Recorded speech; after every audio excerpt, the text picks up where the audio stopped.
From the outside, the Carter home in Seattle looked peaceful, but inside, 7-year-old Lucas was living a quiet nightmare. While his father traveled for work, Lucas endured emotional torment from Daniel's fiancée, Vanessa Collins, a woman who hid cruelty behind a perfect smile. Only Maria, the family housekeeper, saw the truth, and she knew that if she didn't act soon, the boy might not survive much longer. From a distance, the Carter residence in Seattle looked like the kind of place where every childhood memory must have been stitched with warmth. The wide front lawn, the white, trimmed windows, and the wraparound porch gave the home a picturesque charm that neighbors often admired. Yet for 7-year-old Lucas Carter, the house carried a heaviness that he couldn't explain. A weight that followed him from room to room as though the walls remembered everything he experienced. He never said this aloud, not even to himself, but he felt it in the way he hesitated before walking downstairs each morning, and in the way his heartbeat sped up whenever he heard heels clicking across the hardwood floors. Lucas had been different ever since his mother passed away 2 years earlier. Losing her so young fractured something deep inside him, but even as he struggled, he still held on to the memories she left behind. Her laugh, her warm hands, the comforting smell of the vanilla candles she lit in the evenings. His father, Daniel Carter, tried to fill the void with work, burying himself in long hours and business trips that kept him away from home more often than not. He wasn't a bad father, just a broken one, and grief had clouded his ability to see what was actually happening inside his home. He believed that routine would help both him and his son heal, and when he met Vanessa Collins, he convinced himself that life was finally beginning to settle into something normal again. Vanessa arrived like sunlight, at least that's how Daniel described her whenever friends asked how the relationship started. She was polished, charming, well-spoken, and always seemed to know the right words to soothe his anxiety or pull him out of a work slump. At dinners, she laughed at his jokes with practiced elegance, and at gatherings, she looked every bit the partner he thought he needed: poised, intelligent, and dependable. Daniel missed being adored, missed having someone care whether he came home late or early, and Vanessa stepped into that role flawlessly. She made everything seem effortless, and more importantly, she made him believe she cared about Lucas as well. But what Daniel saw and what Lucas lived were two very different realities. The moment Daniel's car disappeared down the street for work or meetings, Vanessa's tone shifted like a sudden drop in temperature. Her smile vanished, replaced by a sharpness that Lucas felt in his bones. He didn't fully understand why she disliked him. She never explained, never offered a reason, but he saw it in her eyes every time she looked at him. It wasn't the look a mother figure should give. It was cold, dismissive, and filled with something that made Lucas want to shrink into himself. He never used the word fear, not even in his own mind, but he felt something close to it whenever she called his name. Maria Lopez, the housekeeper who had been with the Carters since Lucas was 4, noticed everything. She had watched the family fall apart after Mrs. Carter's death and had been the one to hold Lucas when he cried into her apron because the house felt too big without his mother. She prepared meals, kept the home running, and filled the empty spaces with the closest thing to comfort she could offer. When Vanessa entered the picture, Maria truly hoped that this woman would bring stability back to the family. But hope turned to concern the first time she saw Vanessa grip Lucas's arm a little too tightly for forgetting to put away his crayons. Then concern turned into alarm when she caught Vanessa scolding him over a spilled glass of juice as though he had committed some unforgivable offense. Daniel never saw moments like these. Vanessa was careful. She knew exactly how to adjust her mask whenever Daniel walked through the door. Maria watched her transform instantly, voice softening, posture relaxing, smile blooming across her face as if she had spent the entire day building a loving household instead of tearing down a child's confidence piece by piece.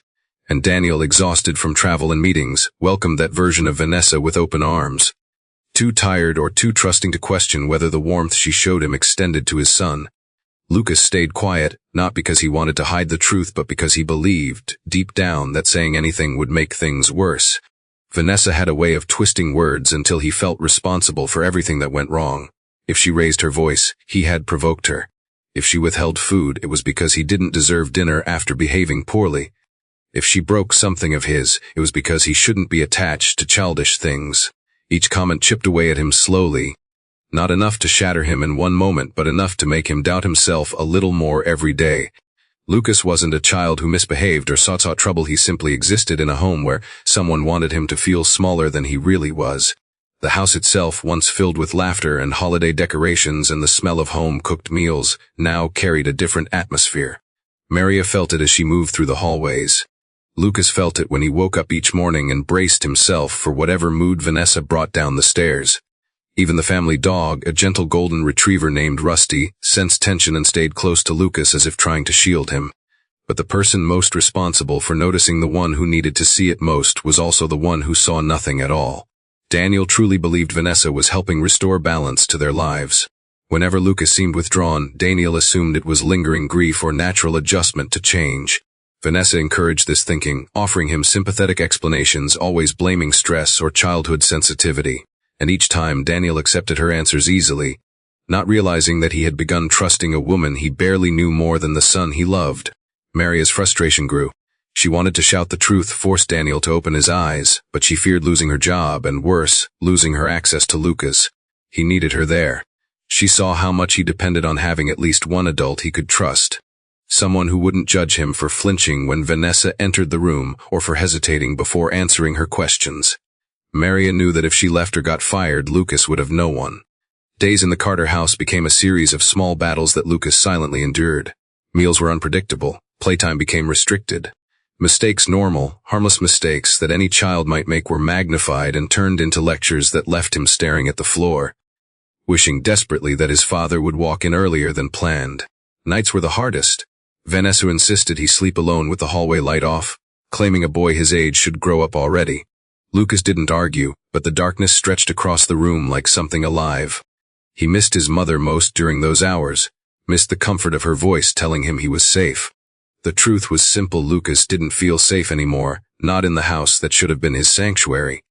And although he didn't yet understand the depth of what he was living through, he knew one thing for certain: something was very wrong. And if nothing changed soon, he didn't know how much longer he could pretend everything was normal. When Daniel first introduced Vanessa Collins to the few friends and colleagues he still kept in contact with, the reactions were almost universally positive. She walked into every room with the confidence of someone accustomed to admiration.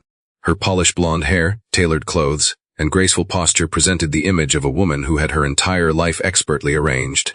Vanessa never raised her voice in public, never allowed her expression to falter, and never missed an opportunity to compliment someone in a way that made them instantly feel understood.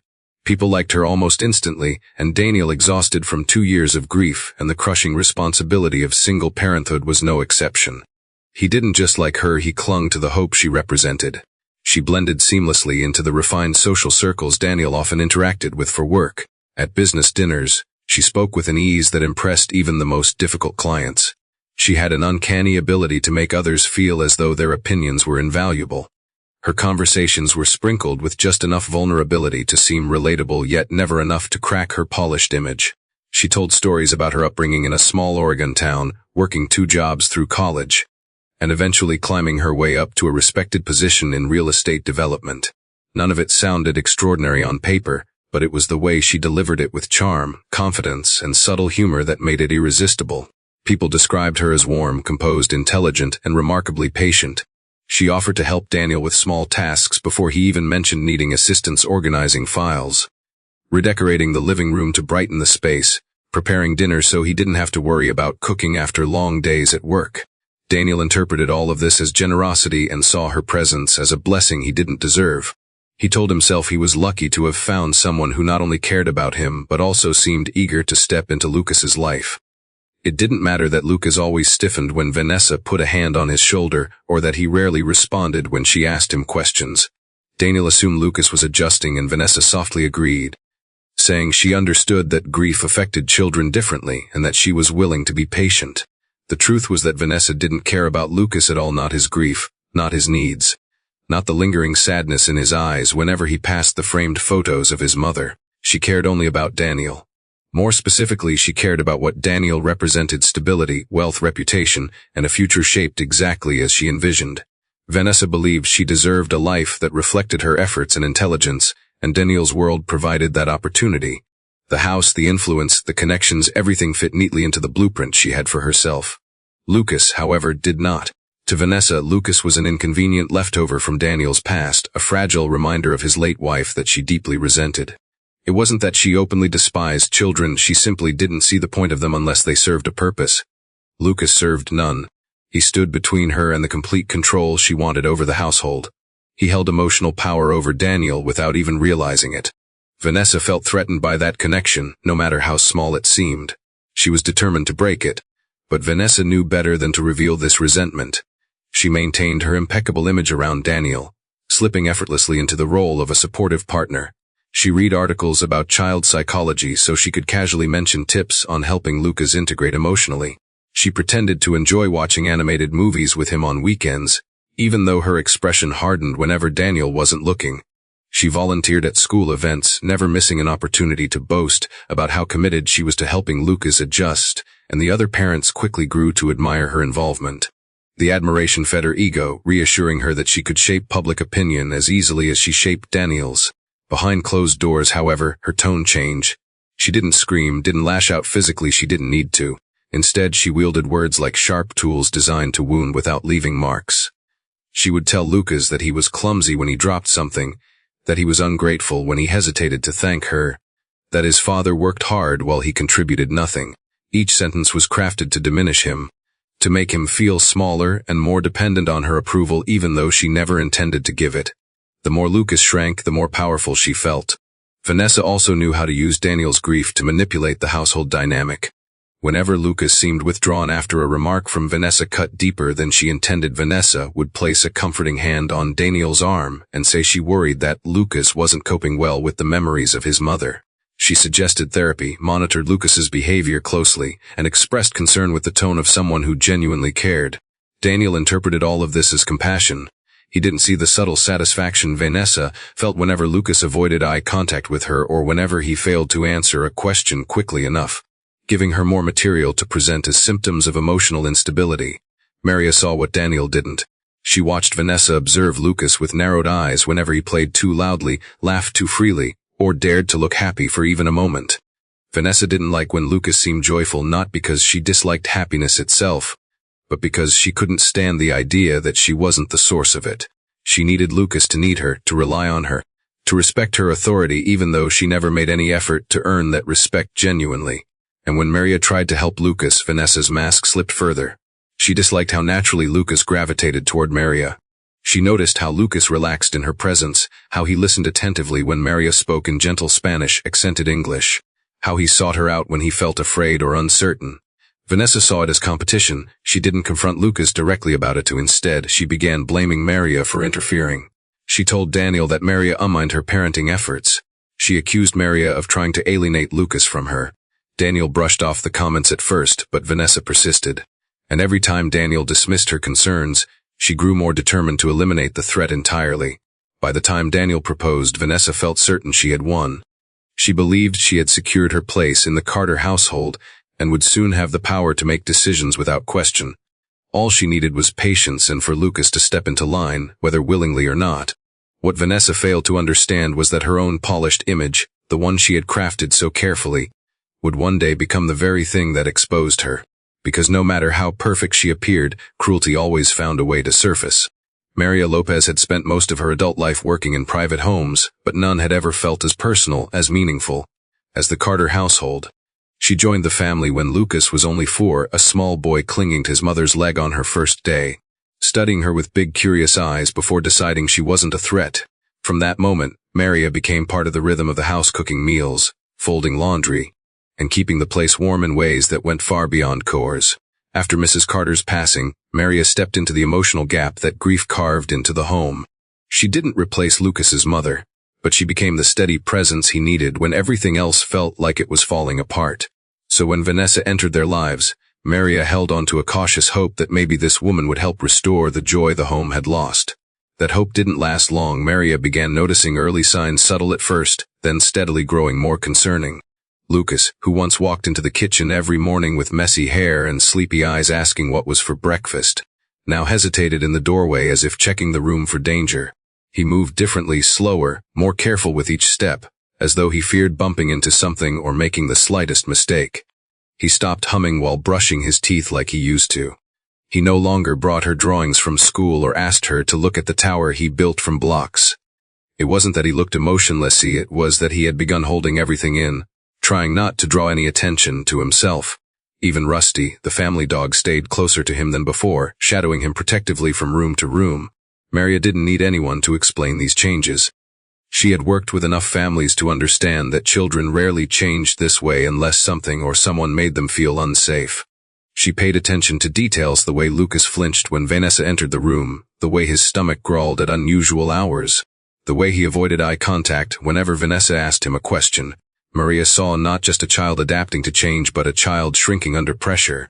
She made a point of staying near Lucas whenever Vanessa was home, hoping her presence alone could deter whatever cruelty simmered beneath Vanessa's perfect image.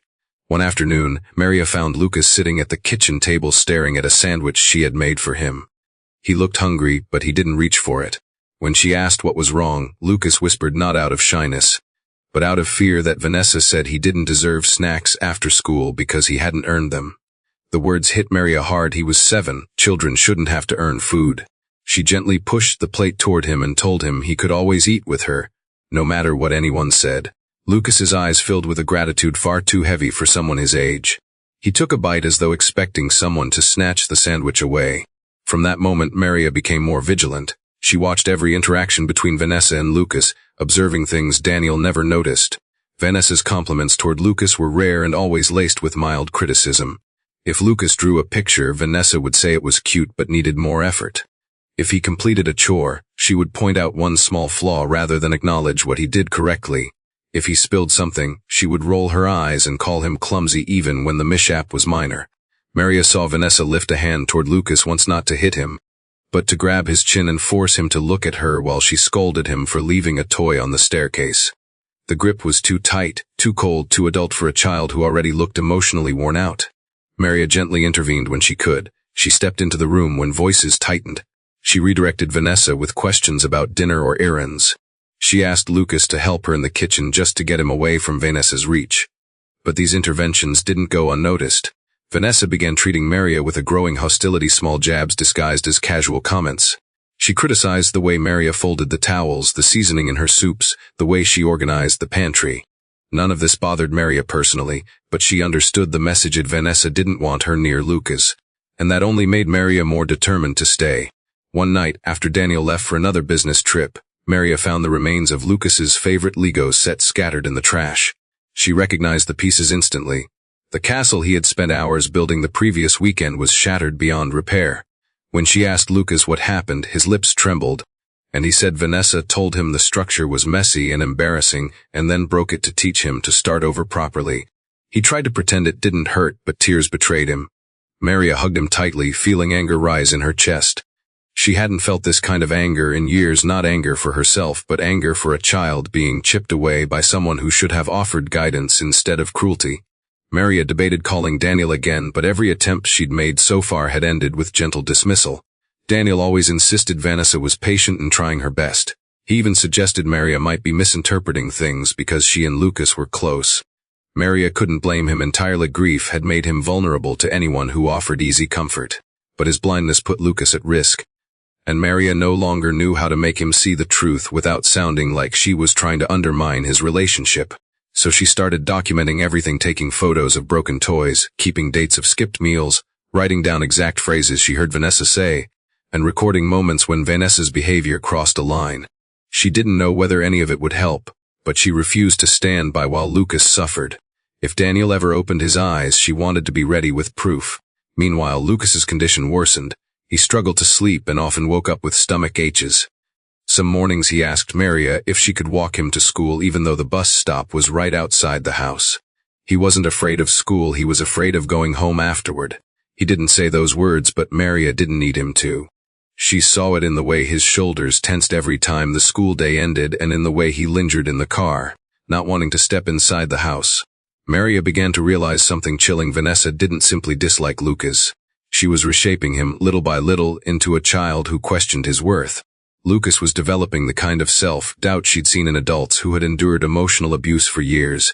He walked with his head slightly lowered, spoke softly, and apologized excessively even for things he didn't do. And Vanessa watched it all with a satisfaction she never voiced but couldn't completely hide. Maria knew she had become Lucas's only line of defense, the only adult in that house who saw the danger clearly. The more she watched Vanessa distort Lucas's self-esteem, the more she understood that this wasn't going to stop on its own. And as Vanessa's influence grew stronger, Maria began to fear that Lucas's spirit, his innocence, his confidence, his natural joy might not survive if she didn't act soon. Daniel Carter had always prided himself on being a rational man, someone who made decisions based on evidence, not emotion. This mindset made him excellent in business but blind in ways he didn't realize at home. Since the death of his wife, he had been moving through life on autopilot, relying on routines and assumptions to keep everything together. He knew Lucas struggled, of course. Anyone could see how hard the loss had been on the boy. But Daniel convinced himself that what Lucas was feeling was normal grief, the kind that only time could mend. He believed in healing through patience, in letting things settle naturally. So when Vanessa came along offering stability, affection, and a sense of direction, Daniel held on to her like a lifeline. Maria tried to approach him gently the first few times. She didn't want to seem confrontational or disrespectful. She simply wanted him to pay attention. She told him Lucas hadn't eaten dinner again. He nodded and said Lucas probably wasn't hungry. She told him Vanessa seemed stricter when he wasn't home. He said Vanessa grew up with a disciplined upbringing, and that structure could actually help Lucas. She told him Lucas had cried himself to sleep one night. He sighed and chalked it up to missing his mother. Every concern Maria voiced, Daniel redirected into a logical, sounding explanation that demanded nothing from him emotionally. His grief-filtered thinking prevented him from seeing the reality unfolding right in front of him. Vanessa knew exactly how to manipulate that weakness. She watched for moments when Daniel was tired, stressed from work, or deep in thought, and she used those moments to plant seeds of doubt. She never outright accused Maria of anything, she simply suggested things. She would tilt her head sympathetically and say, "I think Maria worries too much, Daniel. I respect her, but she treats Lucas like a toddler. He needs to grow, not be coddled." Or she would add softly, "I know she means well, but sometimes feel like she undermines the structure I'm trying to build. Maybe she's just too attached to the old way things were." These phrases settled into Daniel's mind not as accusations but as plausible concerns. Vanessa's calm demeanor and carefully chosen words made her seem objective, reasonable, even nurturing. Whenever Maria told Daniel something troubling, Vanessa would later come to him with her own version of the same event, always framed in a way that made her seem patient and supportive. If Lucas refused to eat dinner, she would say he pushed his plate because he was tired, not because I denied him food. You know, kids, they get moody after school. If Maria mentioned Lucas flinching, Vanessa would sigh and say he's still so sensitive after losing his mother. I'm trying my best to help him toughen up, but grief makes children act differently. And Daniel, exhausted and craving harmony, accepted her explanations with relief. He didn't want to believe that the woman he intended to marry could be harming his child, so he didn't let himself consider the possibility. The more Daniel dismissed Maria's concerns, the more isolated she felt in her attempts to protect Lucas. But Daniel's perspective wasn't entirely rooted in denial. Part of him genuinely believed that Vanessa was doing everything right. She cooked balanced meals, she cleaned, she attended school events. She told Daniel she wanted to help Lucas feel like part of a complete family again. She held his hand when they walked through the farmer's market, offered to help with grocery lists, and even gave suggestions about redecorating the living room to make the space feel lighter. Daniel interpreted all these actions as signs of a future wife ready to take responsibility, to rebuild what had been broken. Meanwhile, Lucas grew quieter around his father, not out of reluctance, but because he knew instinctively that Daniel couldn't see the truth. Whenever Daniel asked how his day was, Lucas gave short answers. Not because he didn't want to talk, but because he didn't trust that telling the truth would change anything. Once when Daniel asked if he liked Vanessa helping with homework, Lucas froze. Before he could respond, Vanessa smiled sweetly and answered for him, saying he was just shy and adjusting. Daniel nodded, completely unaware that Lucas's eyes had filled with panic. Maria saw it, but Daniel didn't. One evening, Maria gathered her courage and confronted Daniel more urgently than ever. She told him that Lucas's behavior had changed drastically, that the boy was withdrawing more and more each day, that she believed Vanessa was causing emotional harm. Daniel listened, but his expression hardened. He rubbed his temples and sighed deeply. "Maria, I know you care about Lucas, and I appreciate everything you've done for him, but Vanessa is trying, she's doing her best. Maybe you were misreading the situation." His tone wasn't harsh, but it carried the unmistakable weight of dismissal. He ended with, "Please don't cause unnecessary tension. The household needs stability." That word stability cut Maria like a blade. She was fighting for Lucas's well-being, yet Daniel believed the threat was her willingness to question Vanessa. She walked away that night with trembling hands, realizing that she could no longer rely on Daniel to see the truth willingly. His need for emotional balance blinded him to the imbalance growing inside his own home. Vanessa capitalized on this shift immediately. She became more affectionate with Daniel in Maria's presence, draping an arm around him or kissing his cheek while talking about wedding preparations. It was a calculated performance, a demonstration meant to solidify her claim over the household. She also became more controlling of Lucas, knowing Daniel wouldn't question her. She decided his bedtimes, his chores, his meals, and even what he could or couldn't wear. She told him he needed to keep his room spotless for his father's sake, and that misbehavior would disappoint Daniel. Lucas began to internalize these messages, believing he was a burden whenever he didn't meet Vanessa's unreasonable expectations. Daniel mistook Lucas's growing obedience for improvement. One night after Lucas answered his questions with overly formal, clipped responses, Daniel smiled proudly and said, "See, Vanessa's structure is helping him." Maria felt her chest tighten. Lucas's so-called structure was really fear, conditioned through weeks of carefully crafted psychological manipulation. Daniel's blindness deepened when Vanessa cleverly staged situations to make Lucas appear difficult. If Lucas hesitated before answering her, she claimed he was being disrespectful. If he made a childish mistake, she portrayed it as behavioral regression. If Maria intervened, Vanessa accused her of coddling him. Daniel didn't realize that Vanessa designed these moments specifically to reinforce the idea that Lucas needed firm guidance and that she was the only one capable of providing it. Maria's frustration turned into desperation the night she found Lucas curled up on his bed clutching an old stuffed animal, his small body shaking. When she touched his shoulder, he didn't speak another sign. She didn't need him to explain. She held him until he drifted off, then stood in the hallway staring at Daniel's closed office door, knowing he was inside laughing at something Vanessa said. The contrast between Lucas's suffering and Daniel's obliviousness became unbearable. The truth loomed painfully clear as long as Daniel believed Vanessa's carefully constructed persona.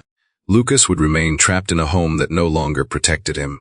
And unless Maria found a way to break through Daniel's denial or bring outside help, things would only get worse. Maria's decision to begin documenting what was happening inside the Carter home wasn't impulsive. It was the result of weeks of watching Lucas unravel under Vanessa's influence while Daniel stayed wrapped in denial. She realized that words alone would never convince him. Every time she tried to describe what she witnessed, Daniel offered excuses rooted in his grief, his trust in Vanessa, and his longing for stability. So Maria shifted her approach. If he wouldn't believe her voice, then she would gather proof so undeniable that even he couldn't explain it away. The first thing she recorded was a conversation she heard one afternoon in the hallway. Lucas had accidentally knocked over a decorative vase that Vanessa insisted Daniel loved, even though Maria had never once seen him comment on it. The vase wasn't expensive, but Vanessa reacted as if Lucas had shattered a priceless artifact. From the kitchen doorway, Maria heard Vanessa's voice sharpen as she leaned over Lucas and said he was careless, inconsiderate, and constantly making problems. Lucas apologized repeatedly, his hands shaking as he reached for the broom. Maria lifted her phone slightly, discreetly capturing the moment. The recording wasn't long, but it cut deep. Every word Vanessa used landed like a blow, echoing exactly the pattern Maria had been watching for weeks. The next piece of evidence came the following day. Lucas came home from school with a good grade on a spelling test. Maria expected Vanessa to at least congratulate him, but instead Vanessa glanced at the paper and said, "You spelled 4 words wrong. A third grader should be doing better than that." Lucas's excitement and the confidence behind it vanished instantly. Maria recorded the entire exchange, her heart sinking as she watched the boy deflate. Later that evening, Dana, Lucas's mother's sister, called to check in. Daniel took the call while Lucas was within earshot. When Daniel mentioned Lucas doing well in school, Lucas's eyes lifted with hope until Vanessa cut in, saying, "He's improving, sure, but he still lacks discipline. We were working on it." Lucas lowered his gaze again. Maria captured that too, not because it was dramatic, but because it showed the steady erosion of a child's joy. More days passed, each bringing new reasons for Maria to document what she feared. She took photos of withheld meals, plates scraped clean even though Lucas had been told he couldn't eat because he had broken a rule. She photographed torn drawings Lucas had worked hard on, their ripped edges still lying on the carpet. She noted dates and times when Lucas showed obvious signs of stress: pale face, trembling hands, stomach pain that came before Vanessa entered a room. She took screenshots of missed calls and ignored texts to Daniel, each message marked urgent, each unread by a father who didn't understand the magnitude of what he was missing. One of the most troubling recordings Maria captured happened late one evening when Vanessa insisted Lucas redo his math homework because the eraser smudge on one corner made the page sloppy. Lucas had already completed the assignment perfectly. Maria heard Vanessa speaking through the slightly open door, telling Lucas he was falling behind, not meeting expectations, and making life harder for everyone. Lucas said he was tired, his voice cracking, but Vanessa insisted that tired isn't an excuse. Maria recorded the entire ordeal. Even though nothing physical happened, the emotional pressure was unmistakable. It was designed to exhaust him, to mold him into something manageable, something compliant. Maria also began observing how Lucas reacted whenever Vanessa approached. His shoulders tightened, his breathing grew shallow. He moved cautiously, as though any mistake, even a small one, could trigger consequences. Maria added these behavioral notes to her growing file, knowing that professionals would recognize signs of emotional harm that Daniel couldn't or wouldn't see. The saddest moment came when Lucas, after a long day of tension, whispered to Maria, "Do you think Dad would care if I moved out?" He wasn't joking, he wasn't dramatic, he was exhausted. Maria wrote that down too.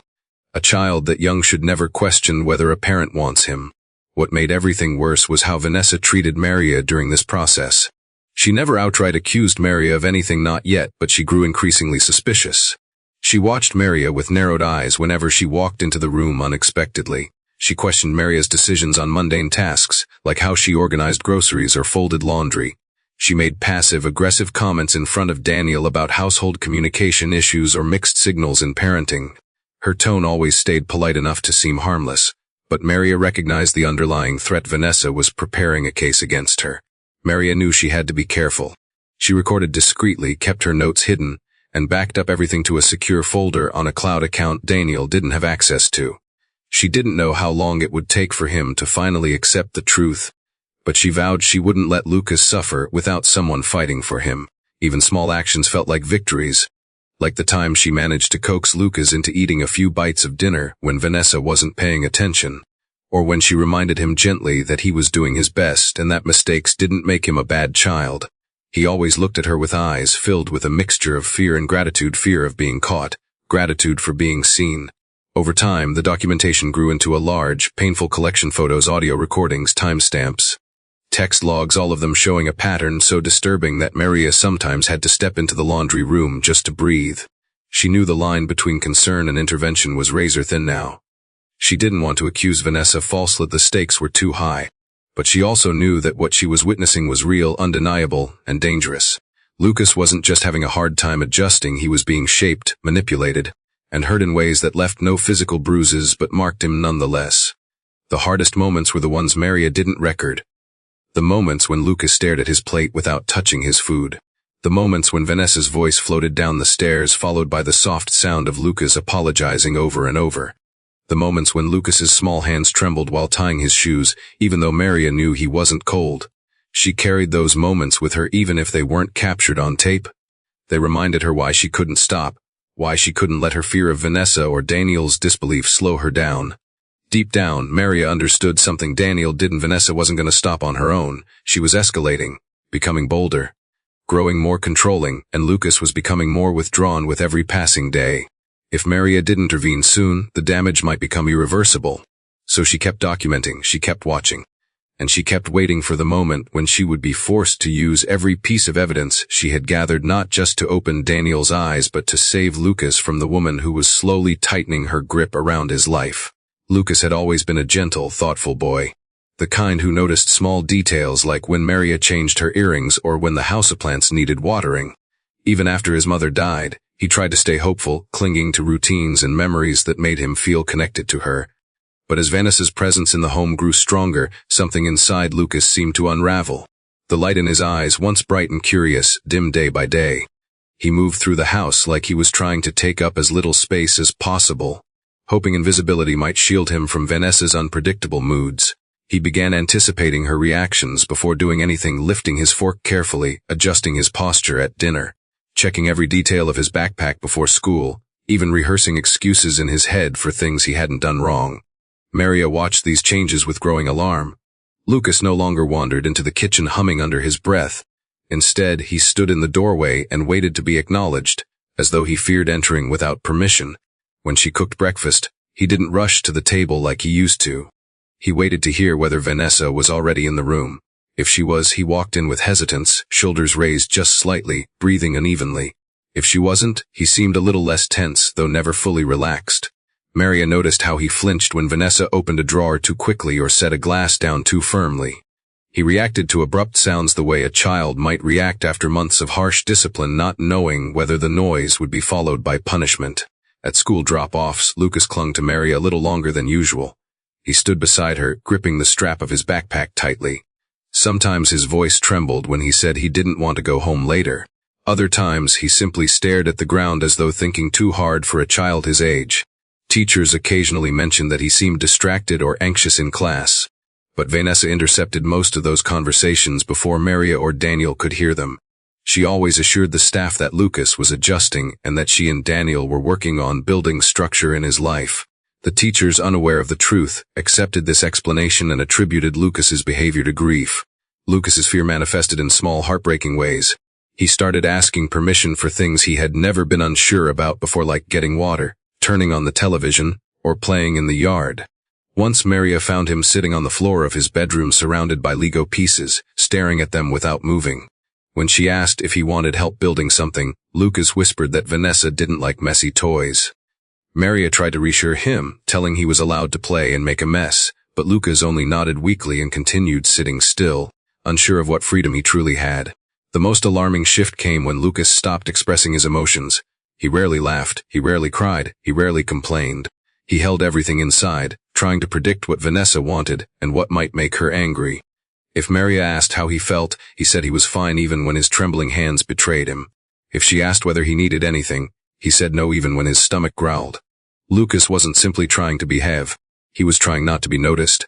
Maria recognized the signs with painful clarity. Children who feared reprimand learned to monitor themselves obsessively. They became small versions of adults, suppressing joy, curiosity, and impulses that should have flourished at that age.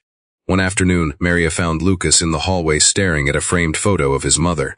He touched the glass, gently tracing the outline of her smile. When he realized Maria was watching, he dropped his hand quickly and stepped away, as though he had been caught doing something wrong. Maria kneeled beside him and asked what he was thinking about. Lucas hesitated, then confessed in a shaking voice that Vanessa told him he looked too much like his mother, and that his resemblance made it hard for Daniel to move on. The words hit Maria like a punch. She knew instantly that Lucas had been carrying this weight alone, believing that even his face, something he couldn't control, was a problem. From that moment on, Maria's determination doubled. She felt a responsibility not only to comfort him but to shield him from the emotional manipulation that was reshaping him into someone who doubted his worth. She began paying even closer attention, documenting Vanessa's comments, tracking Lucas' behavior, looking for patterns, and gathering anything that might help prove what was happening behind closed doors. She knew Daniel wouldn't accept vague descriptions or emotional pleas. He needed evidence, facts, timestamps. So she committed herself to providing exactly that, but each day made the situation more urgent. At dinner one evening, Lucas barely touched his food, staring down at his plate even as his stomach rumbled. Vanessa watched him with a disapproving expression, arms crossed, and said, "If you want dessert, you need to finish dinner.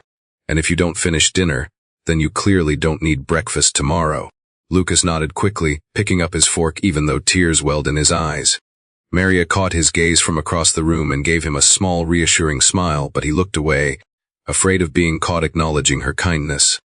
After the meal, Vanessa praised Lucas for trying harder, as though obedience under pressure was something to be celebrated. Maria recorded the entire exchange the moment she was alone. Nights became the hardest time for Lucas. He lay awake long after bedtime, staring at the ceiling, his mind filled with fears he couldn't articulate. Sometimes Maria heard him shifting restlessly, trying to steady his breathing. She wanted to hug him, sit beside him, do anything to ease his distress, but Vanessa often hovered nearby, claiming she needed to check on the house. Lucas rarely slept through the night anymore, and the exhaustion showed in the way he tripped on stairs, forgot homework, or rubbed his eyes during breakfast. Meanwhile, Daniel remained oblivious, trusting Vanessa completely, convinced she was helping Lucas adjust. He believed that stricter routines were necessary, that Lucas was simply going through a phase, and that Vanessa's structure was beneficial. Maria felt her frustration building every time Daniel brushed off her warnings. She wasn't just fighting Vanessa's cruelty anymore, she was fighting Daniel's inability to see the truth. One evening, Lucas approached Maria in the kitchen when Vanessa wasn't around. He asked in a voice barely above a whisper if she thought he was a bad kid. Mara instantly knelt, taking his hands gently, and assured him he was a wonderful boy. Lucas's eyes filled with tears he tried hard not to let fall. He admitted he didn't know how to make Vanessa happy or how to stop disappointing her. He said he wanted his dad to be proud of him, but didn't know what he was doing wrong. Maria hugged him tightly, promising she would never let anything happen to him, that she would protect him, no matter what. That promise wasn't just emotional anymore, it became a mission. Lucas was slipping deeper into fear with each passing day. Vanessa was growing bolder, and Daniel remained asleep to the danger. Mary understood that if she didn't act soon, Lucas might lose more than his confidence. He could lose the belief that he deserved love, safety, and childhood itself. Maria wasn't just determined now. She was preparing for a battle she knew she couldn't afford to lose. By the time autumn settled over Seattle and the trees outside Greenwood Ridge Elementary turned shades of amber and red, Lucas Carter had begun carrying a heaviness that didn't belong on a 7-year-old's shoulders. His backpack seemed too large for him now, not because of books or supplies, but because of the emotional weight he dragged behind him each day. At school he walked with his head lowered, avoiding crowds, steering clear of loud games during recess, and spending more time alone near the chain-link fence than with classmates. His teachers noticed the change, but children grieved differently. They assumed he was adjusting, that the loss of his mother and transitions at home were catching up with him. Only one person seemed to look deeper: Sarah Mitchell, his second-grade teacher, a woman known for her gentle firmness and uncanny ability to understand when a child needed more than routine instruction. She had seen withdrawn students before, kids dealing with family problems, anxiety, or pressure, but something in Lucas stood out. His attention span had shrunk. He startled easily when someone tapped him on the shoulder. He apologized excessively, even for things he didn't do. And every afternoon when the bell rang, instead of racing outside like his peers, he lingered inside the classroom, gathering his materials slowly, stalling as though the clock were his enemy. Some days, Ms. Mitchell would kneel beside him, asking if everything was all right. Lucas always answered with a timid yes, but his voice wavered, and his eyes drifted toward the floor as if the truth was too heavy to meet hers. She didn't push him. Children opened up when they felt safe, not pressured. So she created that safety, letting him draw during free time, giving him small responsibilities in class to build confidence, and offering warm encouragement that made his shoulders relax, even if only for a moment. One rainy Thursday afternoon, Lucas arrived at school looking especially exhausted. His hair was uncombed and the sleeves of his jacket were mismatched, as though he had dressed in a rush or without help. Ms. Mitchell watched him struggle to focus on a simple spelling exercise, rubbing his temples like someone far older than 7. During recess, while other kids ran across the wet grass chasing each other, Lucas sat alone at a table under the covered area, tapping his pencil nervously. Ms. Mitchell approached him, sitting beside him without asking permission, sensing he wouldn't object. "Lucas," she said softly, "you seem tired today. Has something been bothering you?" He nodded but didn't speak. She waited, letting the rain rhythmically patter around them. "You know," she continued, "if anything is happening at home or school that makes you uncomfortable, it's okay to tell me. Grown-ups are supposed to help." Lucas hesitated, taking a shaky breath as though wrestling with an invisible force holding his words back. "I don't want to get in trouble," he finally whispered. "You won't be in trouble," she assured him. "Not with me. And not for telling the truth." Lucas's small voice cracked as he uttered 4 words that changed everything. "I'm scared to go home."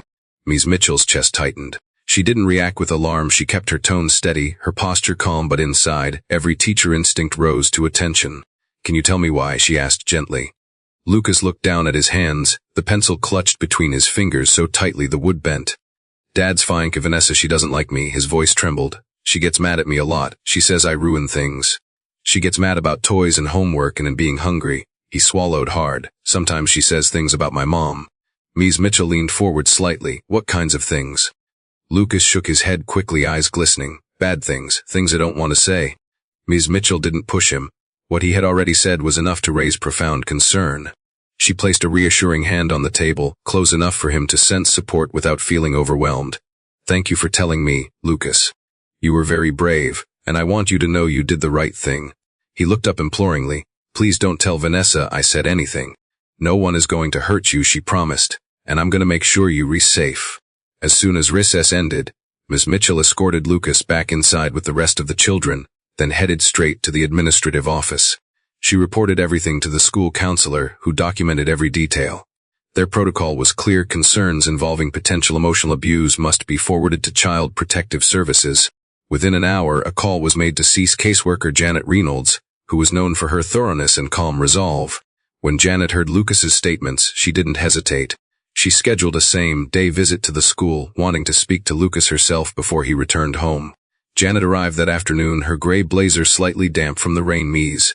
Mitchell led her to a small counseling office where Lucas sat coloring, trying to appear composed.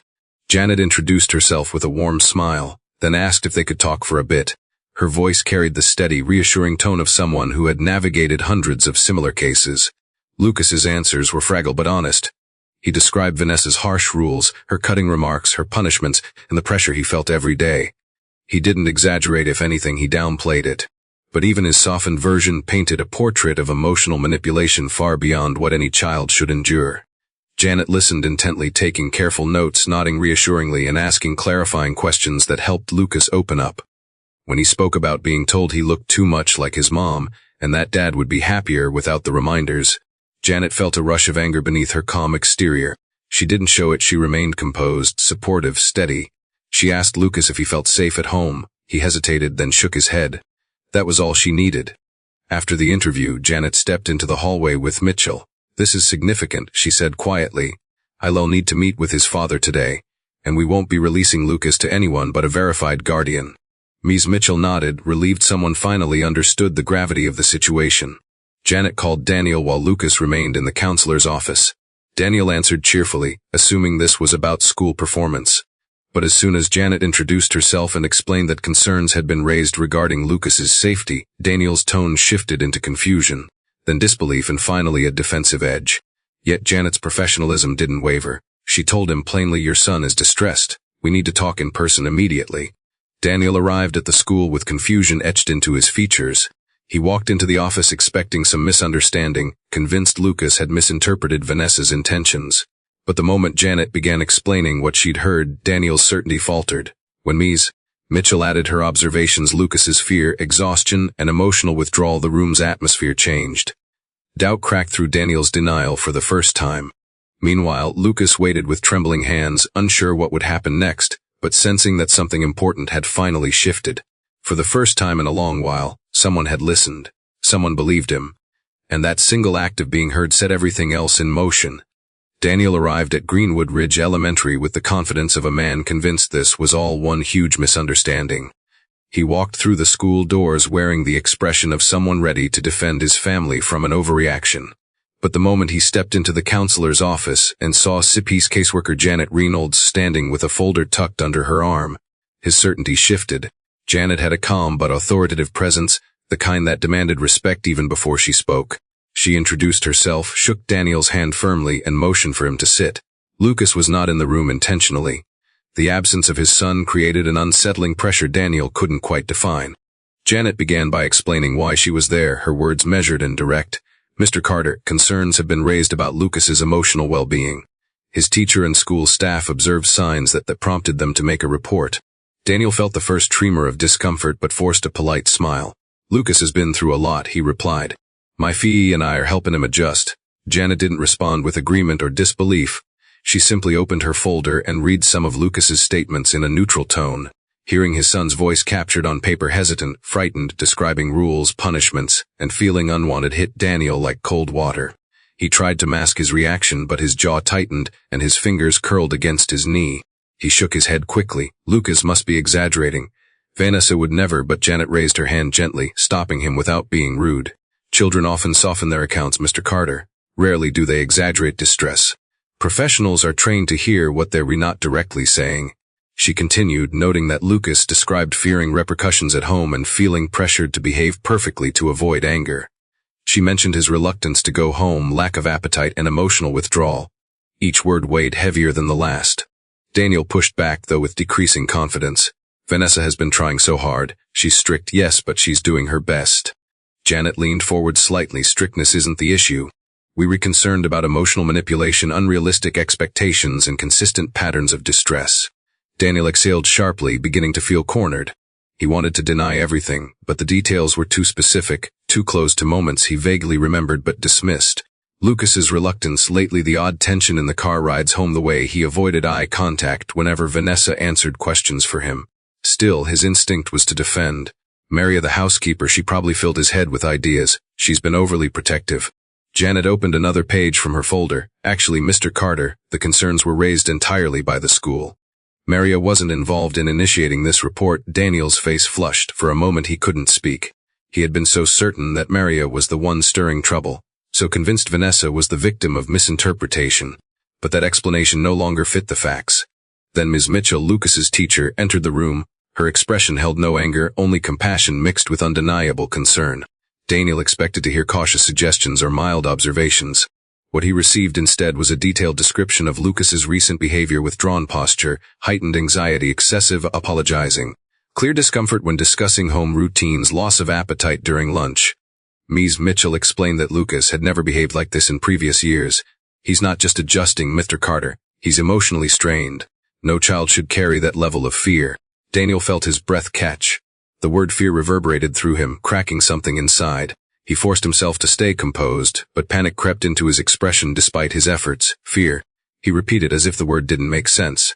Lucas feared plenty of things: dogs barking, thunderstorms, the dark, but home, Vanessa. It didn't align with the image he had constructed. But he also knew Ms. Mitchell had no reason to lie. She cared about Lucas, that much had always been obvious, and Janet's clinical professionalism left no room for manipulation. Then came the moment Daniel couldn't escape. Janet explained that peace protocol prevented Lucas from being released into Vanessa's custody or left alone with her. Only Daniel or Maria were authorized to pick him up after their conversation. The restrictions were clear, immediate, and legally binding. This doesn't happen unless there is substantial concern, Janet said carefully. Our priority is Lucas's safety. Daniel felt the ground shift beneath him. If CPS was involved, if the school documented these behaviors, if Lucas himself expressed fear, it no longer mattered what he believed Vanessa intended. Perception, intent, and excuses faded beneath the weight of evidence. For the first time, Daniel's denial cracked wide enough for truth to slip through. He sat back, stunned, the weight of guilt pressing down on him. Memories rushed into focus. Times he brushed off Lucas's discomfort. Times Vanessa snapped at Lucas when she thought he wasn't listening. Times Daniel accepted Vanessa's explanations too easily because they sounded convenient. He had been so desperate for the image of a healed family that he ignored signs pointing in the opposite direction. What happens now? Daniel finally asked, his voice heavy. Janet explained the next steps for follow-up interviews, home assessment monitoring, and safety planning. She emphasized that cooperation would be essential. Daniel nodded slowly, feeling a mix of dread and determination. He wanted to protect his son. He thought he had been protecting him, but reality painted a different picture. When Lucas was brought into the office, he looked anxious until he saw Daniel's face. Daniel expected his son to hug him, but instead Lucas froze at the doorway, unsure whether he was in trouble for speaking up. The hesitation broke Daniel's heart. He crossed the room quickly, kneeling to Lucas's height. "You were not in trouble," he said, his voice cracking. "I'm here, I'm listening." Lucas's eyes filled with relief and confusion. He clung to his father with a desperation that shattered every remaining piece of Daniel's denial. Janet watched closely. She had seen countless parents react with defensiveness, anger, or indifference. But Daniel's expression held something different: genuine fear that he had failed his son. It was a start, a necessary one. As they prepared to leave, Janet reminded Daniel not to discuss the investigation with Vanessa until CPS made formal contact to avoid interference or intimidation. Daniel agreed, though panic flickered behind his eyes at the thought of confronting the truth at home. Leaving the school, Lucas held Daniel's hand tighter than he had in months. Daniel squeezed back, his mind racing, his heartbeat unsteady. For the first time, he understood how deeply he had overlooked the situation. Cracks had appeared wide, undeniable, and impossible to ignore. This wasn't a misunderstanding. This was a warning. And he knew the next confrontation with Vanessa would shatter everything he thought he knew about the woman he planned to marry. Daniel barely had time to process the weight of everything he'd learned before the school receptionist informed him that Vanessa had arrived. She had ignored his earlier message telling her not to come. Her heels clicked sharply against the polished floor as she approached, and her expression shifted from concern to irritation the moment she saw caseworker Janet standing beside him. Lucas instinctively stepped closer to his father, gripping Daniel's sleeve with trembling fingers. That small gesture, fear mixed with trust, was the first thing Daniel noticed, and it rattled him to the core. Vanessa plastered on a strained smile. "Daniel, sweetheart, what's going on?" "I rushed over as soon as I heard. Why is peace here? Why wasn't I told sooner?" Her tone was carefully crafted to sound caring, but Daniel could see the edge beneath it, an edge he had never allowed himself to acknowledge. He stepped in front of Lucas slightly, an instinct he didn't fully understand yet, but one that felt necessary. Janet introduced herself calmly. "Ms. Collins, I'm with Child Protective Services. We need to discuss concerns regarding Lucas's well-being." At this time, we are not allowing you to take custody of him until further evaluation has been completed. Vanessa's eyes widened with indignation. Excuse me, you are preventing me from seeing my future stepson based on what exactly? A misunderstanding. Lucas is emotional. He exaggerates. He's been acting out. Daniel knows this. She turned to him for backup, but instead of agreement, she saw hesitation, doubt, a crack in the unwavering trust she depended on. Her smile faltered. Vanessa Daniel began slowly, forcing his voice to remain steady. There are things Lucas shared, things the school noticed, things we need to talk about. Vanessa's face tightened. Talk about what? That he's struggling in school, that he misses his mother. Daniel, you can't possibly believe. It's more than that, he said, much more. Vanessa's carefully composed expression finally slipped. A flash of hostility crossed her features, quick but unmistakable. Daniel had never seen it this directly before. Maybe he had been too distracted, too trusting, too eager for companionship to notice. But now, in the stark fluorescent lighting of an elementary school office, there was no mistaking it. Janet continued with professional firmness. Miss Collins, the school reported consistent signs of emotional distress. Lucas expressed fear about returning home. That alone requires investigation. Fear, she repeated, her voice rising. He's a dramatic child, sensitive, he twists things. You can't take everything he says seriously. You told him he looked too much like his mother, Daniel said suddenly. The words came out harsher than he expected. Vanessa froze. Her eyes darted toward Lucas and then back to Daniel. I never said that, she lied smoothly, but her confidence wavered. You did, Lucas whispered, not hiding anymore. The room tensed. Ms. Mitchell, who stood near the door, stepped forward slightly as if anticipating what would come next. Vanessa's forehead cracked further. She took a step toward Lucas, her voice dropping into a scolding tone. Lucas, sweetie, you misunderstood. I would never. Daniel placed his hand protectively on Lucas's shoulder, blocking her path. Stop. Don't talk to him like that. For the first time, Vanessa looked genuinely stunned, not because Daniel confronted her, but because he believed Lucas. That was the turning point. The moment she realized her control had weakened. And then her anger erupted. I have done everything for this family, she snapped, her voice echoing off the office walls. I've been the only one trying to give this boy structure, rules, discipline, because you won't. All you do is feel sorry for him and let him get away with anything. Someone has to hold him accountable. Lucas flinched. Maria, who had arrived moments earlier and stood quietly in the doorway, stepped forward instinctively. Daniel's face went pale as he absorbed Vanessa's words, every harsh syllable dripping with contempt directed at a 7-year-old. He realized this wasn't a slip in judgment or a moment of frustration. This was who she truly was. Janet's tone turned firm, authoritative. Miss Collins, please step back. Your behavior is inappropriate and confirms the concerns raised. Oh, please, Vanessa scoffed, throwing her hands up. You people love exaggerating. You take one emotional child and suddenly I'm some kind of villain. You're all being ridiculous. Enough, Daniel snapped. He wasn't shouting, but his voice carried a force none of them had heard from him before. Lucas is not emotional. He's afraid and you caused it. Vanessa stared at him, stunned into brief silence.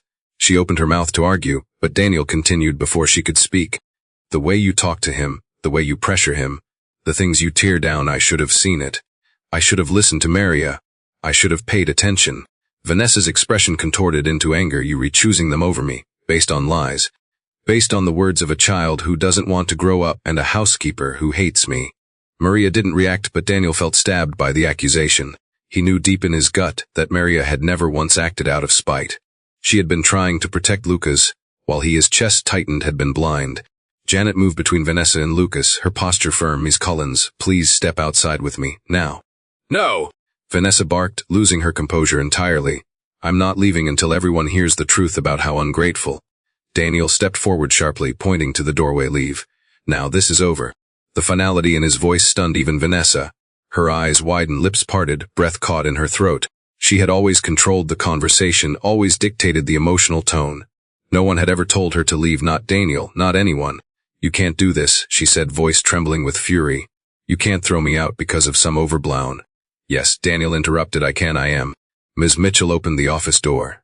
Janet guided Vanessa toward it, and for the first time Vanessa didn't resist. Not because she accepted defeat, but because she was too stunned by the collapse of the world she thought she owned. As the door closed behind her, the room exhaled collectively. Daniel turned to Lucas, kneeling in front of him again. I'm sorry, he whispered, voice cracking. I didn't see it. I should have protected you. Lucas's eyes filled with tears, not of fear but of relief. He leaned into his father's embrace, and Daniel held him tightly, finally understanding the depth of the damage he had allowed to fester. Maria placed a steady hand on Daniel's shoulder, her expression soft but firm. Janet watched them quietly, already planning the next legal steps, but acknowledging that the hardest emotional step, recognition, had just taken place. Daniel had finally seen the truth, and Vanessa's mask had shattered in front of everyone. The moment Vanessa walked out of Greenwood Ridge Elementary, escorted by CP's caseworker Janet Reynolds, something in her unraveled. Her heels struck the pavement with frantic, uneven steps as she made her way to her car. The controlled, elegant woman she carefully crafted for the world began to crack, giving way to agitation that simmered beneath her skin. She slammed the car door with such force that the sound echoed through the parking lot. Her fingers trembled as she gripped the steering wheel, fury twisting through her chest like a tightening rope. How dare they humiliate her? How dare they believe a child and a housekeeper over her? In her mind, she had been the backbone of the Carter household, the one keeping everything together. Losing control wasn't just an inconvenience. It was an attack on her identity. Inside the school, Daniel held Lucas in his arms while Vanessa, through her windshield, glared at them with a warped mix of anger and desperation. For a brief moment her gaze locked onto Lucas, and Daniel saw something chilling in her expression, an obsession not with Lucas himself, but with the influence she believed she deserved over him. It struck Daniel like a blow. For the first time he understood the depth of the danger. Vanessa peeled out of the parking lot, tires screeching, but Daniel knew instinctively this wasn't the end. Vanessa wasn't someone who walked away quietly from confrontation. She was someone who believed she deserved obedience, and when denied that power, she would do anything to claw it back. That evening, Daniel brought Lucas home with Maria, and the house felt different, lighter, safer, as though Vanessa's absence had lifted a weight off the air itself. But the relief didn't last long. Less than an hour later, Vanessa began calling Daniel's phone. First once, then again, then 7 more times in 10 minutes. Daniel ignored each call, his pulse racing, unsure whether he feared her anger or what she might do if she felt ignored. Every voicemail began almost calmly but escalated quickly, accusing him of betrayal, insisting that Lucas was manipulating him, and demanding he call her back immediately. Maria, who had seen patterns like this before, urged him not to respond. She's not thinking clearly, she warned. Talking to her now will only fuel her. Daniel knew she was right. But sitting in the living room holding Lucas, while the phone vibrated relentlessly, felt like standing on a battlefield waiting for the next attack. Then came the text paragraphs filled with emotional pleas, rage, apologies, and threats. She wrote that CPs had no right to interfere, that she would fix things, that Daniel owed her an explanation. When he still didn't reply, the messages turned darker. She blamed Lucas directly. She claimed the boy had lied to ruin her. She insisted Maria had orchestrated the entire report to get rid of her. Daniel felt his breath tighten. He deleted nothing, storing the messages automatically in case Cease needed proof. With each incoming message, he felt the unsettling realization that he had no idea how far Vanessa would go to regain control. It didn't stop there. Around 9 p.m., Maria peeked through the living room blinds and stiffened. "Daniel," she whispered, "there's a car parked across the street." Daniel's heart pounded. He looked out and recognized the shape of Vanessa's silver sedan under the streetlight. The engine was off, but the headlights gleamed faintly as though she had just turned them off moments before. She wasn't leaving. She was watching the house. Maria locked every door and Neil checked the backyard and front porch twice. Lucas clung to his father, sensing the tension even if he didn't understand the full extent of it. When Lucas asked if Vanessa was coming inside, Daniel held him closer and said firmly, "No, she's not coming near you, I promise." It was the first time Daniel truly meant those words with absolute conviction. They called Janet, who advised them to stay inside and not engage. "If she approaches the property, call the police immediately," she instructed. Vanessa stayed parked on the street for nearly 2 hours before finally driving away. Daniel didn't sleep that night. Over the next few days, Vanessa's unraveling continued. She showed up at Daniel's office unannounced, demanding to see him. She circled the school parking lot at pickup time. She left long, dramatic voicemails claiming she was the only one who could help Lucas mature and that Daniel was ruining the boy by removing her influence. Her texts swung wildly from pleas for reconciliation to accusations that Daniel was destroying her life. And every time Daniel rejected her attempts, her tone grew sharper, her threats more pointed. When Seeps officially informed her she could not contact Lucas, Vanessa exploded. She sent Daniel a long message detailing everything she had done for the family, organizing schedules, decorating the home, overseeing Lucas's homework, and ended it with a chilling line, "You and that boy owe me, and I won't be erased that easily." Daniel turned that message over to Janet immediately. The case escalated. One evening, while Maria prepared dinner and Lucas worked on a drawing at the kitchen table, Daniel stepped out onto the porch to take a call from Janet. She informed him that Vanessa had attempted to access school records illegally and that she was now flagged for potential harassment during the investigation. Daniel felt a surge of anger at himself for ever letting her near Lucas, anger at the months he spent blind to her manipulations, and anger that she continued trying to wedge herself back into their lives. As Daniel finished the call, he noticed movement near the driveway. A figure Vanessa emerged from the shadows. His stomach dropped. She looked disheveled, her hair messy, her once perfect makeup smeared from tears or frustration. She walked toward him with slow, unsteady steps, clutching her phone tightly in one hand. "Daniel," she pleaded, voice trembling, "you're remaking a mistake. You don't understand how much I care about you, about Lucas. I was trying to help him. You know he needs structure. You know I was the only one providing it." Daniel stepped back, blocking the doorway. "This conversation is over, Vanessa. You need to leave."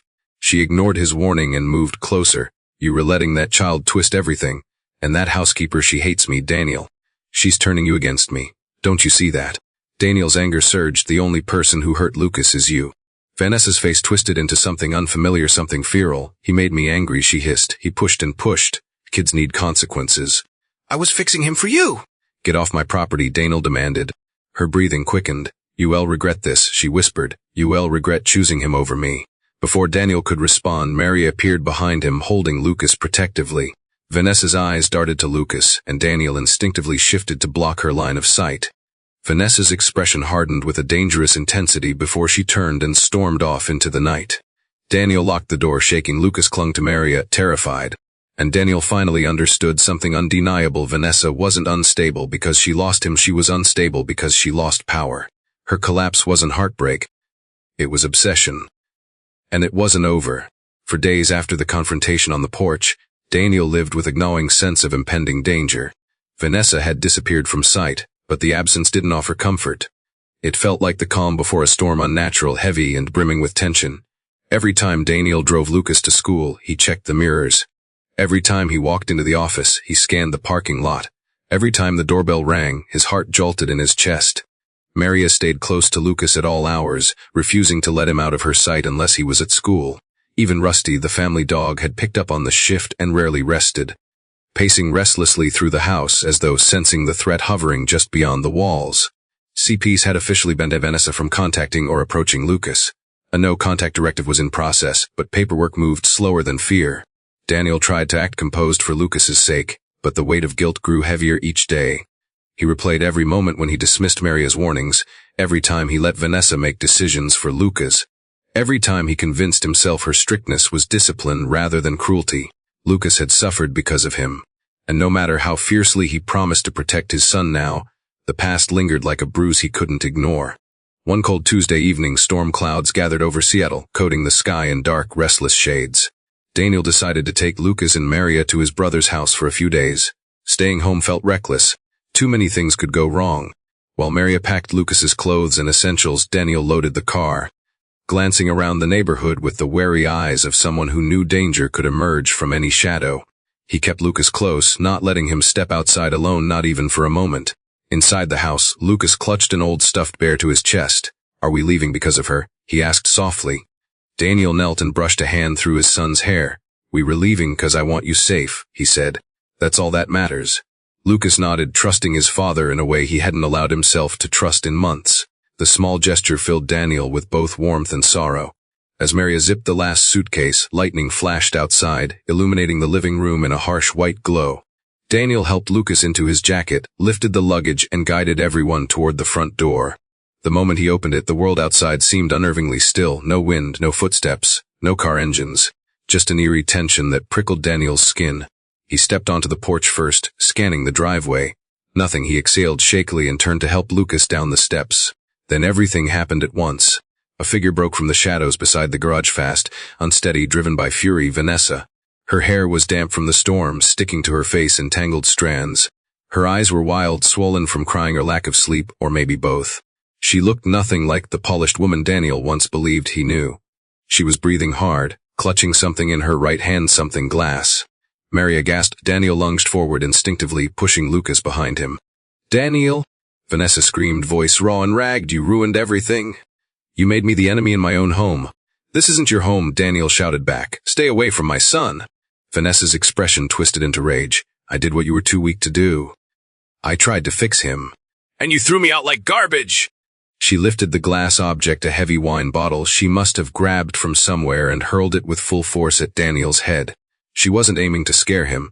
She was aiming to hurt him. Daniel reacted purely on instinct, raising his arms and stumbling backward. But he wasn't the one the bottle hit. Lucas had stepped forward at the exact wrong moment, trying to reach his father. The bottle struck the side of his head with a sickening crack. The sound froze everyone. Lucas collapsed instantly. Maria screamed a raw, animal sound that tore through the air. Daniel's heart stopped. Vanessa's rage shifted into horror as the bottle shattered across the driveway, fragments skittering across the concrete. Lucas! Daniel dropped to his knees, scooping his unconscious son into his arms. Blood trickled down Lucas's temple, warm against Daniel's shaking hands. Daniel's voice broke as he shouted, Maria, call 911. Now! Maria scrambled for her phone, sobbing as she dialed. Rusty barked frantically inside the house, scratching at the door in panic. Vanessa stumbled backward, hands trembling. I didn't mean Daniel. I didn't. He wasn't supposed to. Her breath hitched as she stared at the blood spreading across Lucas's cheek. The reality of what she'd done crashed into her like a tidal wave, shattering whatever illusions she had left. You did this. Daniel roared. He had never screamed like that in his life, his face contorted with grief and fury. You hurt my son. Sirens wailed distantly, growing louder by the second. Vanessa staggered her car, hysterical, muttering, this wasn't supposed to happen. He wasn't supposed to get in the way. She fumbled with her keys. But before she could drive off, neighbors emerged from their houses, drawn by Maria's screams.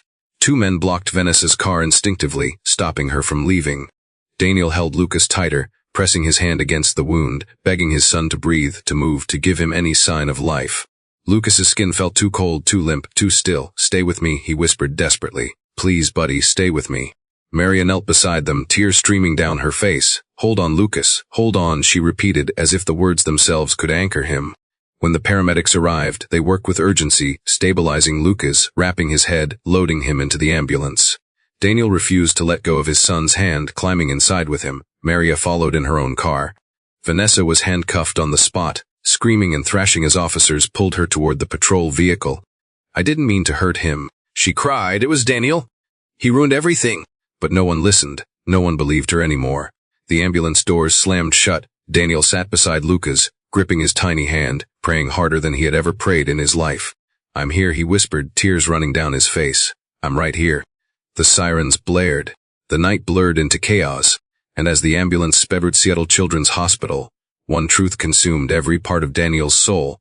He nearly lost his son. And he would never allow that to happen again. The ride to Seattle Children's Hospital felt endless, though in reality it lasted less than 15 minutes. Every second inside the ambulance was a war. Daniel fought against panic. The paramedics worked methodically, speaking in clipped, urgent phrases as they applied pressure to Lucas's head wound and checked his vitals. The small boy lay motionless on the stretcher, his skin pale under the harsh overhead lights. An oxygen mask covered his nose and mouth, fogging slightly with each shallow breath. Daniel held Lucas's hand through the chaos, gripping it as if the strength of his touch alone could anchor his child to the world. Come on, buddy, he whispered. Stay with me, I'm right here. Daddy's right here. His voice cracked with every word. The paramedic nearest him glanced up briefly. We were doing everything we can, Mr. Carter. Stay strong for him. Daniel nodded, but staying strong felt impossible when fear was clawing at his throat. He watched the blood staining the bandages, watched Lucas's lashes flutter weakly before settling again, and felt a helplessness he had never known before. In that moment, nothing else in the world mattered: his career, his relationships, his mistakes. The only thing he wanted was for his son to survive. When they arrived at the hospital, the doors flew open and a trauma team swept Lucas away with swift precision. Daniel tried to follow, but a nurse gently blocked him. Sir, you can't come into the operating area. Please wait in the family room. The surgeon will update you as soon as possible. Daniel stood frozen, feeling as though the ground beneath him had vanished. Maria rushed through the emergency entrance moments later, breathless and soaked from the rain. Her eyes landed on Daniel immediately, and she hurried to him. Where is he? She asked, voice trembling. They took him back, Daniel replied, struggling to steady himself. That he wasn't responding, Maria. His voice faltered. He wasn't responding to anything. Maria placed a steadying hand on his arm. He's strong, Daniel. He's stronger than you think. Daniel tried to hold on to those words, but fear kept tightening around him. They were escorted to a small waiting area furnished with stiff chairs, thin blankets, and a table scattered with outdated magazines. The hum of fluorescent lights filled the space, thickening the tension. Rain lashed the windows, adding a relentless soundtrack to their dread. Daniel paced the room repeatedly, unable to sit for more than a few seconds. Every time a door opened, he turned, expecting news that never came. Maria sat with her hands clasped tightly, whispering prayers in Spanish, her lips moving quickly, her voice full of urgency. Occasionally she glanced at Daniel with compassion, but she didn't attempt to pull him into conversation. She understood the storm raging inside him too well. Nearly an hour passed before a doctor finally entered. A neurosurgeon in blue scrubs, his expression serious but controlled. Daniel rushed toward him. "How is my son? Please tell me he's okay, please." The doctor spoke carefully, each word deliberate. "Lucas suffered a traumatic head injury from the impact. He has a subdural hematoma.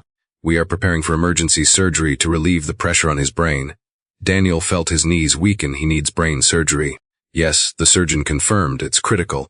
If we act quickly, there is a strong chance we can prevent permanent damage." Daniel gripped the edge of a chair to stay upright. "And if you don't?"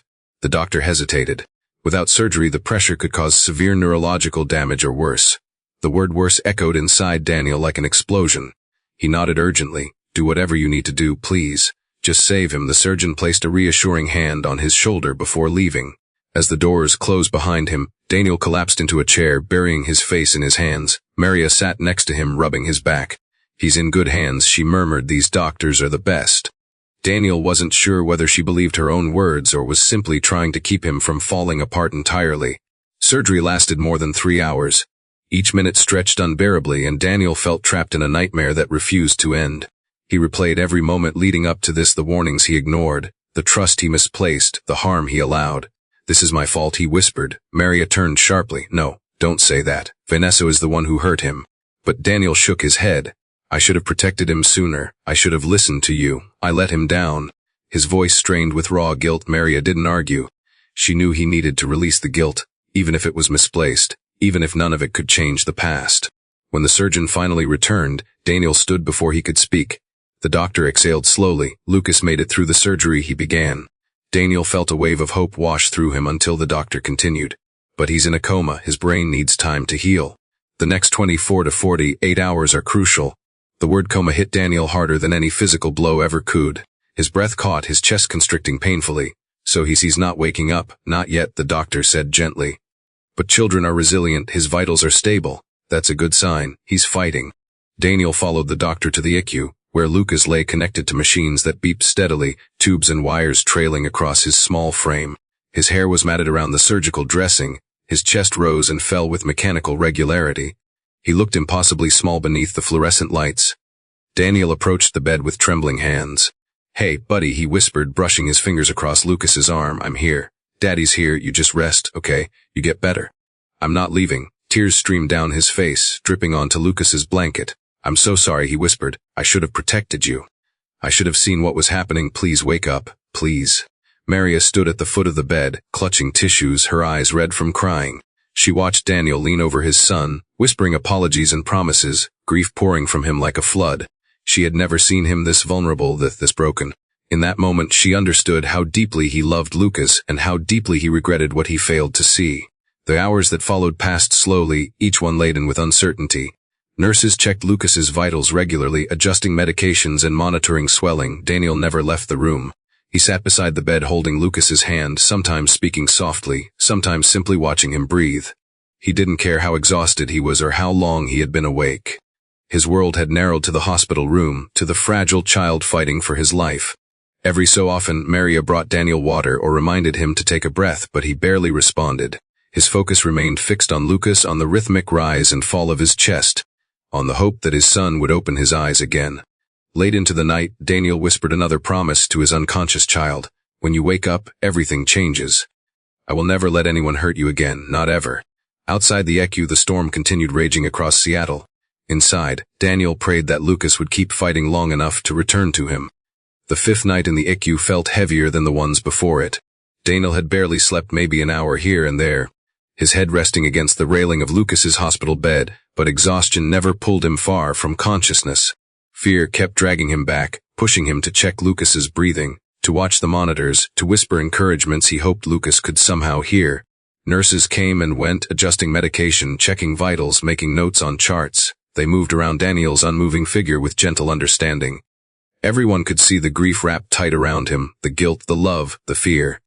Maria visited during the day and into the evening, but she forced herself to leave after midnight, urging Daniel to rest even though she knew he wouldn't.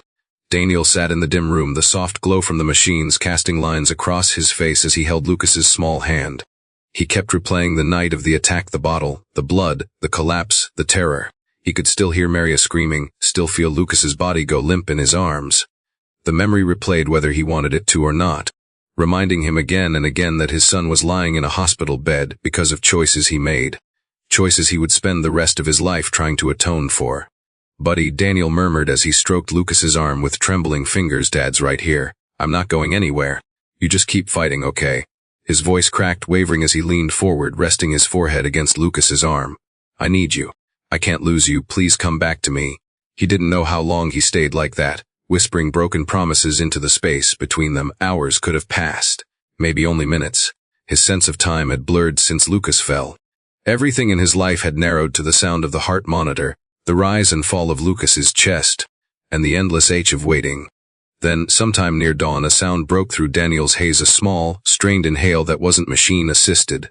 Daniel lifted his head sharply, his heart hammered as he leaned over Lucas, searching his face for any sign of change. At first, everything seemed the same. But then Lucas's eyelashes fluttered, just faintly, as if battling the heaviness of the world pressing down on him. "Lucas," Daniel whispered, hope and fear colliding in his chest. The boy's lips moved almost imperceptibly. His brows tightened and his chest rose as though he was struggling to return to himself. Then, with immense effort, Lucas opened his eyes just a crack, but enough to reveal the soft brown Daniel had missed more than he'd ever admit aloud. Daniel gasped. A sound escaped him, something between a sob and a prayer. "Oh God, Lucas," he choked out. "I'm here. I'm right here." Lucas blinked weakly, confusion clouding his expression as he tried to focus. His voice, rough from the breathing tube that had been removed hours earlier, came out in a fragile whisper. "Dad." Daniel broke. Tears poured down his face as he cupped Lucas's cheek with shaking hands. Yes, buddy, I'm right here. You're okay. You're safe." His words tumbled out too fast, soaked in emotion. He pressed his forehead to Lucas's, holding him as though afraid he might disappear again. "You came back to me," Daniel whispered. "You came back." Lucas tried to move, but the effort was too much. Daniel placed a gentle hand on his shoulder. "Don't strain yourself, just rest. You don't have to do anything right now." Lucas breathed slowly, his chest rising in uneven but steady waves. He blinked again, this time managing to keep his eyes open longer. Did I get hurt?" he asked weakly. Daniel swallowed hard. "Yes," he admitted, brushing the hair away from Lucas's bandaged temple. "But you're going to be okay. The doctors fixed you up and you're healing. That's what matters." Lucas looked around hazily, seeming overwhelmed by the machines and tubes surrounding him. "Is Maria here?" he asked with a faint tremble. Daniel nodded through tears. "She's been here every day. She'll be so happy to know you reawake." Lucas's lips curved into the faintest hint of a smile before he winced at the effort. Daniel smoothed his hair again. "It's all right.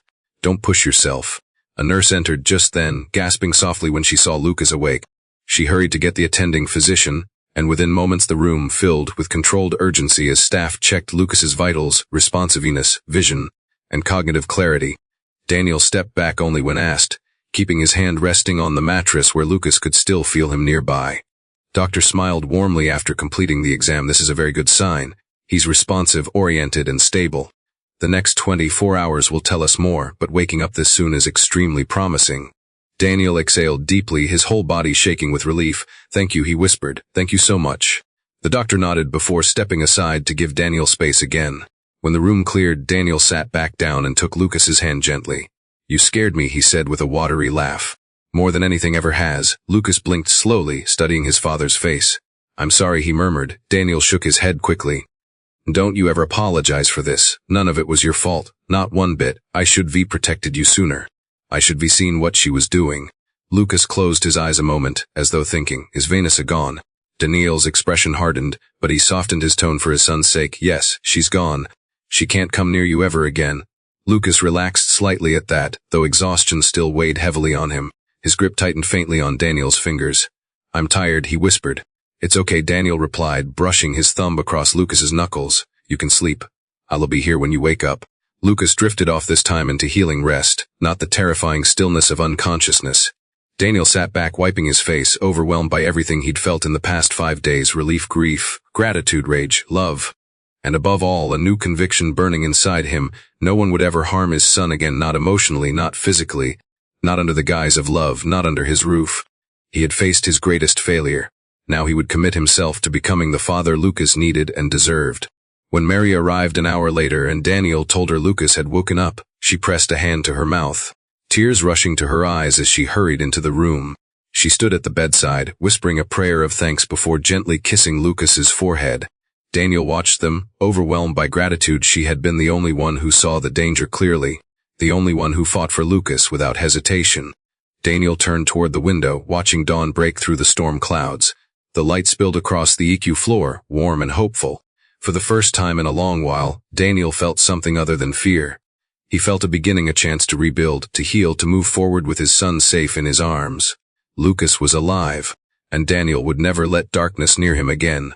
Vanessa's arrest happened the same night Lucas underwent surgery, but Daniel didn't learn the full details until the following morning. Police detective arrived at the hospital with a stack of paperwork and a grave expression, waiting respectfully until Lucas was stable and doctors confirmed that he would remain under close monitoring. Daniel met the detective in a small consultation room just down the hall from the ICU. The room felt cramped, sterile, and suffocatingly cold, but Daniel barely noticed. He sat slouched in his chair, hands clasped together so tightly his knuckles blanched, exhaustion settling into his bones like a heavy weight. The detective cleared his throat. "Mr. Carter, I want to begin by saying I'm relieved your son made it through surgery. I know this is an incredibly difficult time." Daniel nodded, unable to trust his voice. "We've taken Ms. Collins into custody," the detective continued. "She was charged last night with aggravated assault on a minor, reckless endangerment, and intent to cause bodily harm." Hearing the words spoken aloud made Daniel's stomach twist. Vanessa had become a nightmare he never imagined, but somehow hearing her actions defined in criminal terms made the reality even more chilling. "She didn't try to deny what she did," the detective added, "but she kept saying she didn't mean to hurt the boy, that she meant to throw the bottle at you instead." Daniel's breath caught. The thought that the attack had been intended for him didn't make it better, it made it worse. Had Lucas not stepped forward at that exact moment, Daniel didn't need to finish the thought. The memory already haunted him. The detective folded his hands atop the table. "Because Lucas is a minor and the injury was severe, the charges will be handled as felonies. There will be a hearing soon. You will be notified when the date is set." Daniel nodded again, barely absorbing the words. All he could think about was Lucas lying in the ICU surrounded by medical machines, fighting to recover from wounds inflicted by someone Daniel willingly brought into their lives. It didn't matter that the legal system was stepping in. Nothing the courts could do would erase the damage already done. Mary arrived just as the detective finished his explanation. She had overheard enough to understand what was happening, and she placed a comforting hand on Daniel's shoulder. Her presence grounded him more than anything else had in the past week. "Thank you," she told the detective quietly, though her voice trembled. The officer nodded, offered his condolences again, and left them alone in the dim room filled with echoes of things Daniel wished he could forget. Over the next few days, the hospital became their world. Lucas regained small amounts of strength little by little. He could whisper short sentences, manage sips of water, and stay awake for brief windows before exhaustion pulled him under again. Daniel stayed at his bedside through it all, barely leaving to shower or eat. Maria brought him meals when he refused them, urging him to take care of himself so he could be strong for Lucas. Each time Lucas opened his eyes, Daniel felt a surge of gratitude so powerful it brought tears to the surface. During one of Lucas's more lucid moments, he reached for Daniel's hand. "Are we going home soon?" he asked. His voice was faint, but his eyes held a soft spark of hope. Daniel brushed the back of his son's hand gently. "Not yet, buddy. The doctors want to make sure you're all healed here first." Lucas nodded slowly. "Okay, I just want our house back." Daniel felt his throat tighten. Lucas didn't say Vanessa's name, but he didn't need to. Daniel understood exactly what he meant. "Your home is yours again," Daniel promised. "She's gone for good, and she's never coming back." Lucas looked relieved, releasing a small breath as though letting go of a fear he had carried for months. Watching that moment unfold made Daniel feel both overwhelming pride in his son's resilience and crushing guilt for failing to protect him sooner. As Lucas continued his recovery, updates about the case trickled in through calls from CPs and the police. Vanessa's arraignment was scheduled for the following week. The list of charges against her had grown after reviewing witness statements and evidence from Maria's months of documentation. Daniel learned that Maria's detailed notes, photos, and recordings were now central to the case, proof of sustained emotional abuse. The detective had been shocked by the breadth of evidence Maria had gathered, and Daniel realized then how tirelessly she had fought for Lucas even while he refused to see what was right in front of him. The weight of that truth hit him one evening when Maria entered the EQ carrying a small bag of fresh clothes for Lucas. Daniel looked up from his chair, exhaustion etched into his features. "Maria," he began, but words failed him. She took a step closer, her expression softening. "I should have listened to you," he said finally, his voice cracking. "You tried so many times to warn me. You saw everything I refused to see. Lucas suffered because I didn't believe you." Maria shook her head immediately. "Daniel, you were grieving. You trusted the wrong person, yes, but grief clouds judgment. What matters is that you rehear now. Lucas needs you, this version of you, the father who would do anything to protect him." Her voice was calm but firm, filled with compassion that Daniel didn't feel he deserved. He covered his face with his hands. "I was supposed to protect him," and instead he couldn't finish the sentence. Maria placed a hand on his shoulder, her tone unwavering. "You re-protecting him now, and you will for the rest of his life. Don't let guilt take away from the strength he needs from you." Daniel inhaled shakily, letting her words steady him. As days passed, the hospital gradually transitioned from crisis to recovery. Lucas began speaking more, sitting up with assistants and even smiling when Maria read him stories. The first time he laughed soft, weak, but unmistakably real. Daniel felt something inside him heal. Not completely, but enough to believe that the future was not lost. One afternoon, CP's caseworker Janet Reynolds visited Lucas to check on his progress and speak with Daniel privately. They sat outside the room while Lucas napped, Maria keeping watch beside him. Janet took out a clipboard. "I wanted to update you on a few things," she began. "Vanessa remains in custody. Prosecutors are pushing for maximum sentencing due to the severity of the injury and the documented pattern of emotional abuse." Daniel nodded grimly. "Good." Janet continued, "There will be a formal investigation into how things escalated. CPs may contact you regarding improvements to the home environment, support resources, and trauma recovery for Lucas." Daniel agreed without hesitation.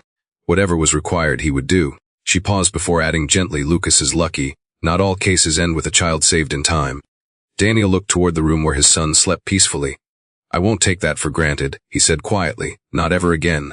When Lucas was finally cleared for discharge weeks later, Daniel wheeled him out of the hospital with Maria beside them. The air outside felt crisp, almost new, as if the world had shifted subtly toward healing. Lucas looked around with cautious curiosity, taking in the sunlight, the trees, the cars passing by. He reached up and squeezed Daniel's hand. "Home?" he asked softly.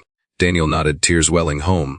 And as they drove away from the hospital, Daniel knew the legal battle wasn't over. The emotional wounds would take time to fade, but Lucas was alive, safe, healing.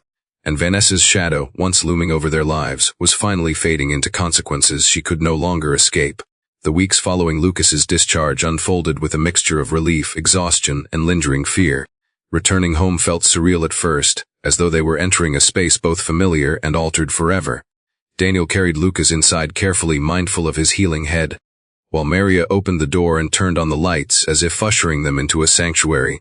The house felt warmer somehow, maybe because Vanessa's presence no longer lingered in the corners or hung like a storm cloud over the rooms.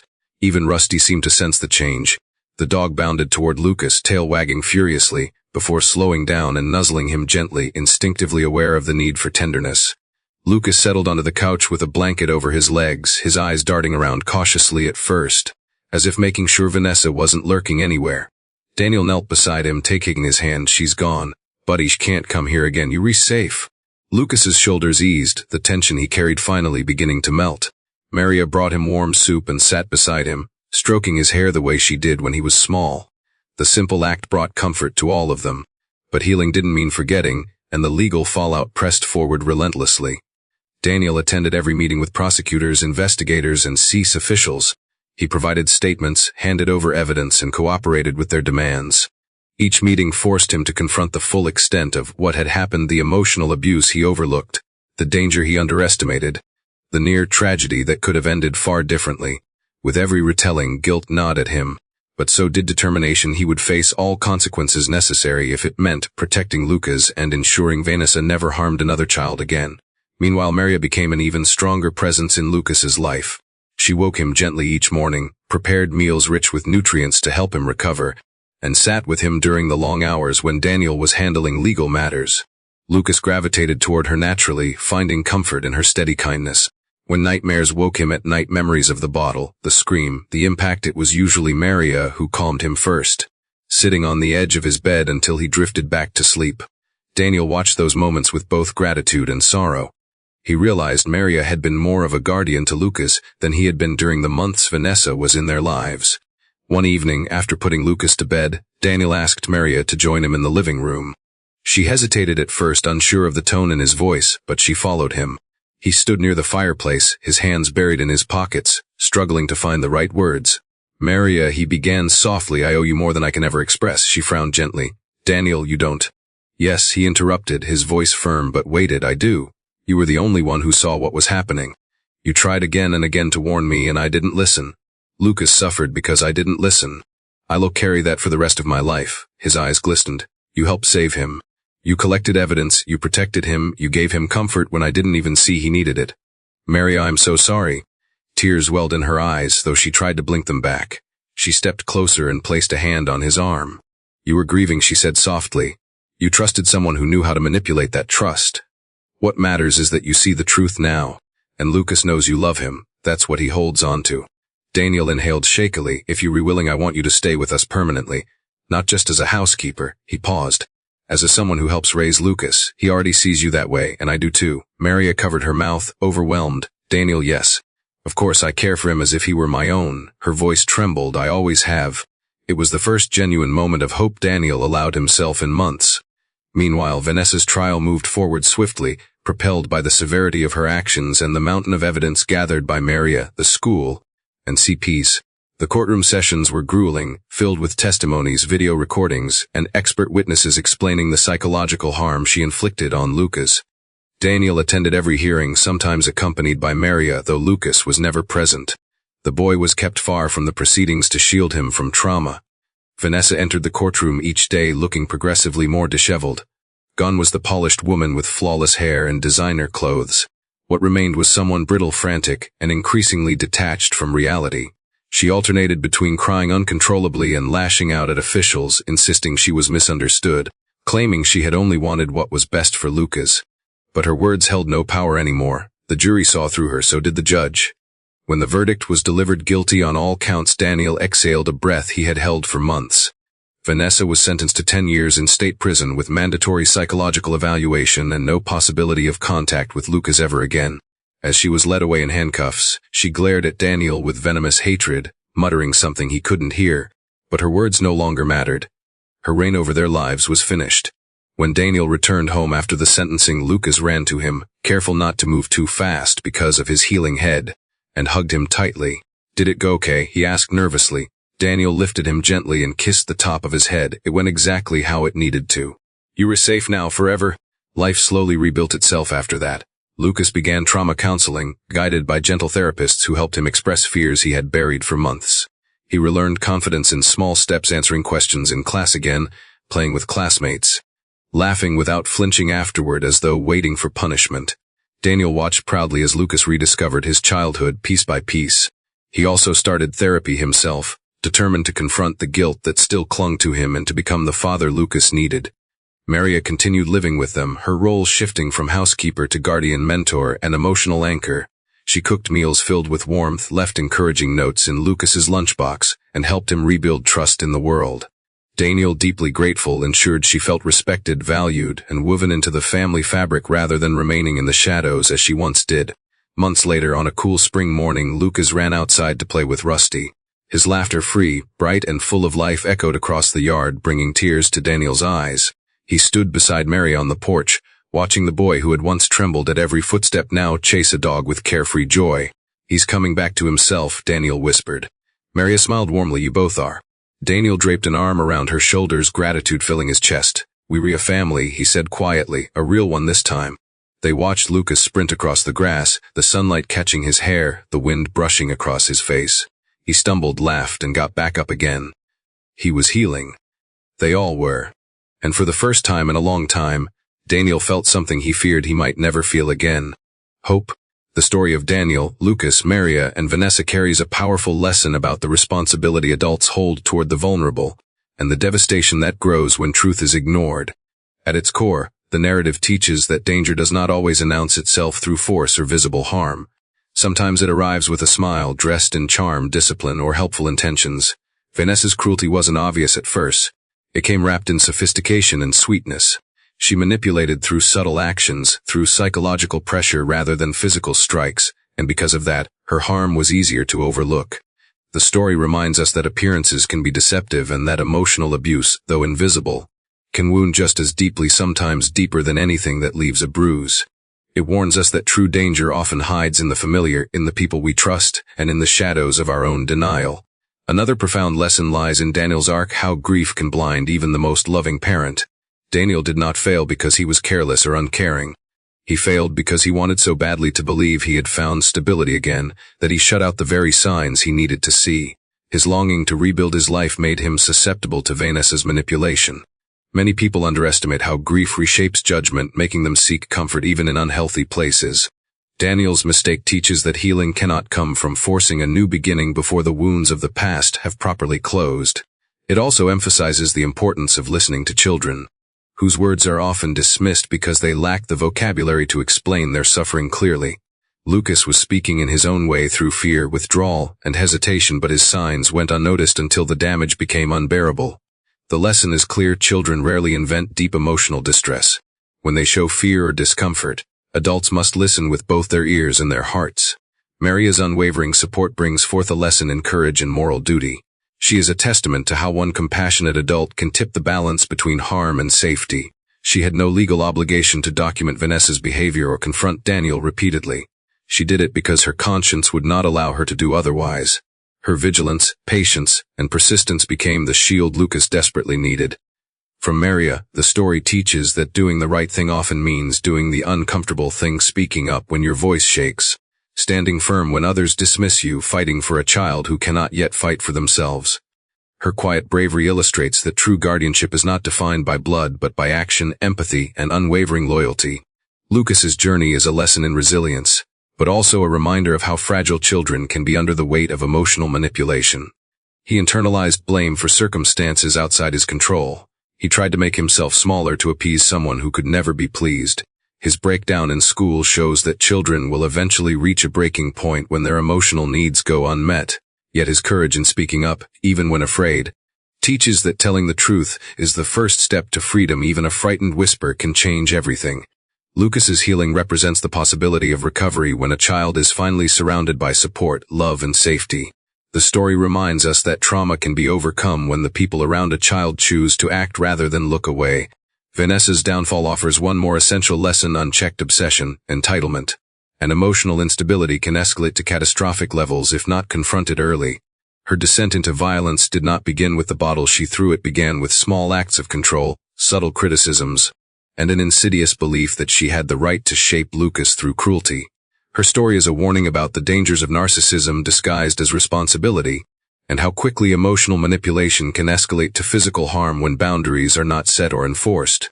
It highlights the necessity of laws, systems, and professional intervention, because not all threats can be reasoned with, some must be stopped. Ultimately, the greatest lesson of this story is that families are not built through perfection, they are built through accountability. Daniel's transformation from a father who was unknowingly complicit in Lucas's suffering into a father who would tear the world apart to protect him is proof that facing one's mistakes is not a sign of weakness, but of strength. By accepting responsibility, confronting the truth, and rebuilding his relationship with Lucas through honesty and love, Daniel becomes the parent his son needs. The story teaches that redemption is possible when we choose to confront our failures instead of hiding from them. The narrative also elevates the idea that healing is a collective effort. Lucas does not recover alone. He recovers because Daniel commits to change, because Maria stays by his side, because professionals intervene, and because justice is served. It shows that protecting a child is not the responsibility of one person, it is the responsibility of every adult who crosses that child's path. From the teacher who noticed the signs, to the peace worker who acted decisively, to the father who finally saw the truth, each person played a vital role in bringing Lucas back from the edge of permanent trauma. And so, the overarching lesson is this: danger thrives in denial, but healing thrives in truth. Love must be active, not passive. Protection must be intentional, not assumed. And when a child is hurting, the world must move, not tomorrow, not eventually, but now. Because the cost of inaction is too great, and the consequences can last a lifetime. If you found this content helpful, don't forget to like, subscribe, and turn on the notification bell so you won't miss any of my latest videos. If you have any ideas or topics you'd like me to cover, leave a comment below. I always read all your comments.